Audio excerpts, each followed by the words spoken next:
Bonjour Pascal Canfin. Bonjour. Alors l'actualité immédiate, c'est la visite de François Hollande à Bangui. Pour le ministre du Développement que vous êtes, c'est une visite très très importante. C'est une visite importante. Vous savez, notre stratégie en Centrafrique, elle a 3 piliers. Le premier pilier, c'est assurer la sécurité avec les forces africaines.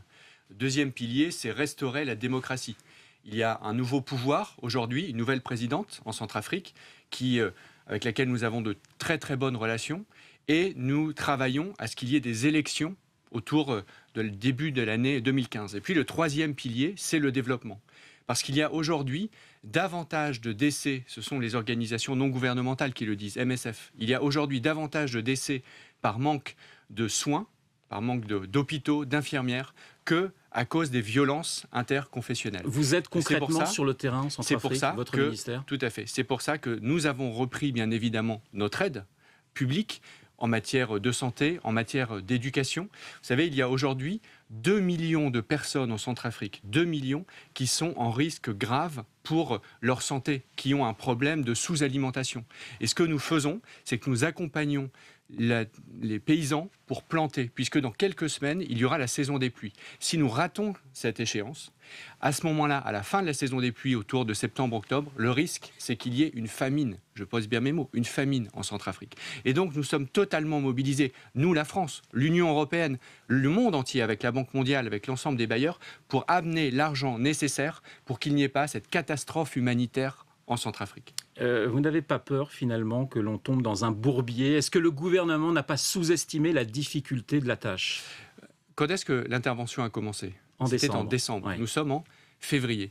Alors, je sais bien que 3 mois, 2 mois et demi même, à l'heure de Twitter, c'est du très long terme, mais 2 mois et demi dans une opération militaire pour rétablir la paix dans un pays qui était au bord avec de la guerre civile, 2000 au hommes, bord de la Pascal guerre civile. Canfin. Non, 2000 hommes français. 5000 hommes, 5000 voilà. soldats africains. Voilà. Ça fait 7000 personnes Oui, pour, mais vous voyez, pour éviter la guerre civile. C'est vrai Ça fait qu'on pas ne beaucoup. parle que des soldats français.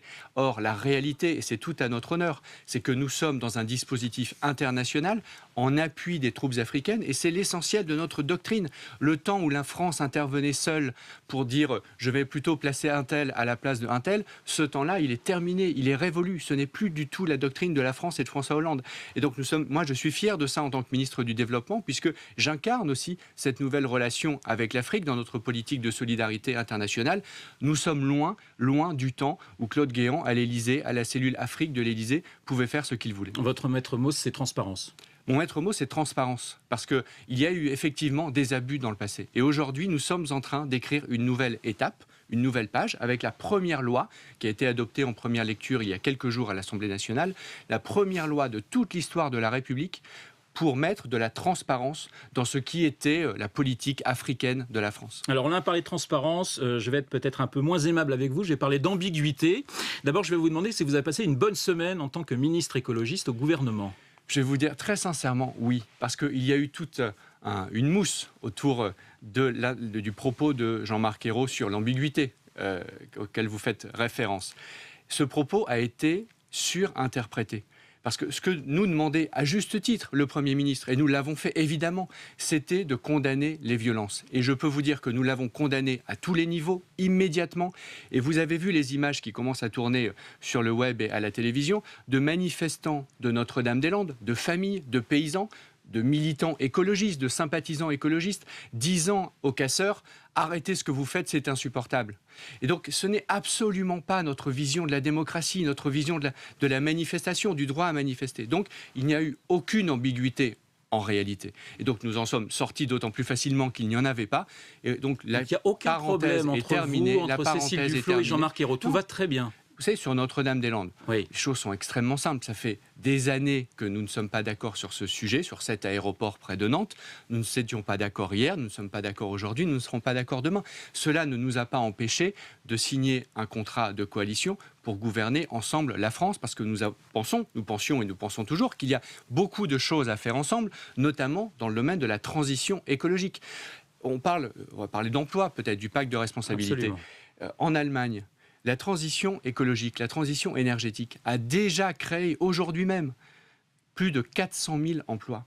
400 000 emplois. Qu'est-ce qu'on attend nous-mêmes pour exploiter ce gisement, non pas le gisement d'éventuels gaz de schiste sous nos pieds, mais le gisement de création d'emplois de la transition écologique. Mais quand même, socialistes et écologistes avalent quand même pas mal de couleuvres.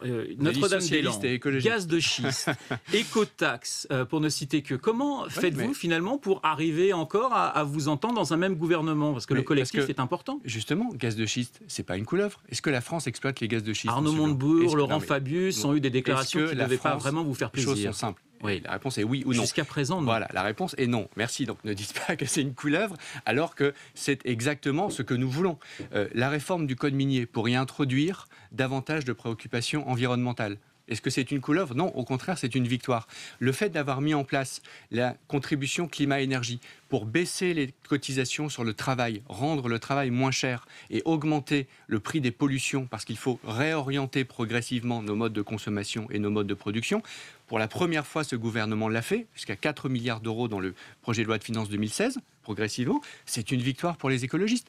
Donc oui, parfois, nous perdons les propositions, les arbitrages. Parfois, nous gagnons. Mais si nous voulons marquer des buts, Monsieur Blanc, si nous voulons marquer des buts, il faut être sur le terrain.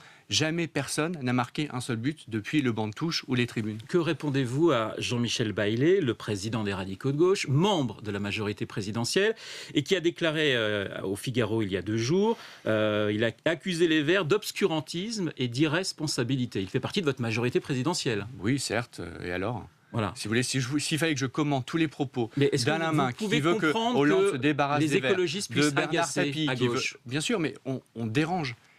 On dérange. Vous êtes là pour et déranger. Nous assumons le fait de déranger. Parce que si on dérange, c'est peut-être parce qu'on met le doigt sur un certain nombre de dysfonctionnements, sur un certain nombre de collusions, sur un certain nombre de conflits d'intérêts.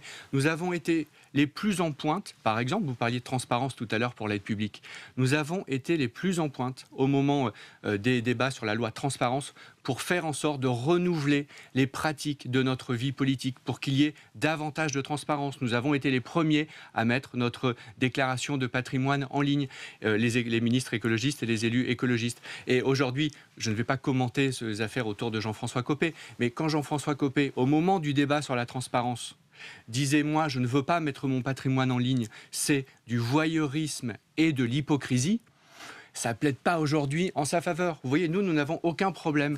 Effectivement, effectivement, ça, je comprends pour Jean-François Copé. Je ne veux pas rentrer dans cette affaire-là. Je reviens à des propos qu'il a explicitement dit. Je ne veux pas dire qu'il n'a pas dit au moment de la loi sur la transparence dans la vie politique. Je ne veux pas dire qu'il n'a pas dit c'est du voyeurisme et de l'hypocrisie. Il l'a dit. Et donc, moi, je ne parle pas de spéculation. Je ne veux pas rentrer dans ce feuilleton. Ça ne m'intéresse pas. En revanche, les faits m'intéressent. Les faits, c'est qu'il a dit ça à l'époque. Ça ne plaide pas. C'est vrai aujourd'hui en sa faveur. Donc, vous avez l'impression, Pascal Canfin, de jouer collectif au sein du gouvernement avec Cécile Duflot? Bien sûr, on joue collectif. Nous sommes dans la solidarité gouvernementale. Ça va de soi. Le groupe écologiste au Parlement vote le budget. Nous sommes en responsabilité. Et dans le mot responsabilité, il y a effectivement un comportement, une éthique de responsabilité. Et moi, j'ai toujours défendu, depuis mon engagement politique, il y a 5 ans, au Parlement européen, hier au gouvernement, aujourd'hui, une éthique de responsabilité, c'est-à-dire une écologie à qui on peut remettre les clés. Une écologie qui ne se contente pas de grandes déclarations ou de grandes critiques, tout aussi justifiées soient-elles, mais une écologie qui propose des solutions concrète, qui montre comment elle peut réduire le chômage, comment elle peut améliorer la qualité de vie au travail, comment elle peut améliorer la qualité de vie en ville. Cette écologie-là, c'est une écologie dont on a plus que jamais besoin. Plus que jamais besoin. Vous savez, qui peut nier aujourd'hui qu'on a besoin de réorienter nos modes de production, de faire face à un défi extraordinaire qui est celui du changement climatique, qui produit maintenant presque tous les jours ses impacts partout dans le monde, on l'a vu encore récemment en Bretagne ou justement au Royaume-Uni. Et donc, plus que jamais, il est nécessaire d'introduire de l'écologie dans nos politiques publiques. C'est vrai au niveau national, c'est évidemment vrai aussi au niveau local pour les municipales. Le pacte de responsabilité, vous faisiez allusion à ce pacte. Les partenaires sociaux se retrouvent aujourd'hui au siège du MEDEF pour en discuter. Bon, on a le sentiment, là encore, que les écologistes sur cette question sont plutôt divisés. Vous, votre sentiment? Je rappelle que vous avez été le conseiller économique d'Eva Joly pendant la campagne présidentielle. Le pacte de responsabilité, ça ne doit pas être naturellement quelque chose qui plaît aux écologistes. D'abord, le pacte de responsabilité commence. La première réunion, c'est aujourd'hui. Vous venez de le dire. Donc c'est difficile de parler du point d'arrivée et de commenter le point d'arrivée. Grosso modo, on va avoir une baisse des charges. La question, c'est il y aura une baisse des charges, donc du coût du travail. Et en échange, qu'est-ce qu'il y aura? Et c'est toute la discussion. Et moi, je note avec attention les propositions qui sont faites par des syndicats comme la CFDT, comme la CFTC, comme l'UNSA, dont les patrons ont signé récemment une tribune commune, pour poser des contreparties. Et je crois que c'est cette démarche-là dans laquelle il faut aller. Et c'est un progrès pour toute la société française. Si nous sommes capables, ça veut dire quoi concrètement? Si nous sommes capables, des objectifs, il faut donner des objectifs aux patrons ou des engagements? Précisément l'objet du débat. Oui, ce que j'allais vous dire, c'est que pour la première fois, ce gouvernement relance, et non seulement relance, mais permet l'aboutissement de grandes négociations sociales. Ça a été le cas sur la réforme du marché du travail avec l'ANI, ça a été le cas sur la formation professionnelle tout récemment avec un grand progrès social qui est le compte individuel de formation, y compris pour les demandeurs d'emploi. Et maintenant, c'est le pacte de responsabilité. Ce n'est pas assez souligné, mais la France s'identifie. Vous savez, moi, je parcours le monde. J'étais avant député européen. J'ai rencontré beaucoup de Suédois, de Danois, d'Allemands, d'Autrichiens, d'Hollandais. Les modèles qui marchent en Europe, ce sont des modèles où, justement, le dialogue social est capable de produire des résultats parce que les acteurs sont responsables. Et moi, c'est ce que je souhaite, que ce pacte de responsabilité fasse grandir la démocratie sociale en France. Et donc, ça implique des acteurs responsables. Juste un mot sur le président du MEDEF. Il faudrait qu'il cesse de se comporter en enfant gâté, mais plutôt en acteur responsable, lui aussi entrant dans le jeu de cette social-démocratie que moi aussi j'appelle de mes voeux, bien évidemment. Le tournant social-libéral de François Hollande, le terme vous choque ou pas? Alors pourquoi vous dites social-libéral? Il a lui-même dit... beaucoup. Oui, mais c'est encore une fois, il a dit quelque chose sur lui. Il a dit « je suis social-démocrate, je ne m'en suis jamais caché ». Et il n'y a aucune raison aujourd'hui de dire c'est mal d'être social-démocrate. La social-démocratie, ça marche. Et aujourd'hui, le problème, c'est d'y ajouter en quelque sorte, de la transformer de l'intérieur en y ajoutant ce que nous apportons, l'écologie politique. Parce que, au fond, quel est le changement de monde auquel nous sommes confrontés? C'est que nous pensions, dans les années 50, 60, peut-être même encore 70, que le monde était infini, qu'il n'y avait pas de changement climatique, qu'il n'y avait pas de problème de ressources, que le pétrole serait abondant et bon marché pendant des siècles. La réalité aujourd'hui, ça n'est plus celle-là. Nous entrons dans un nouveau monde.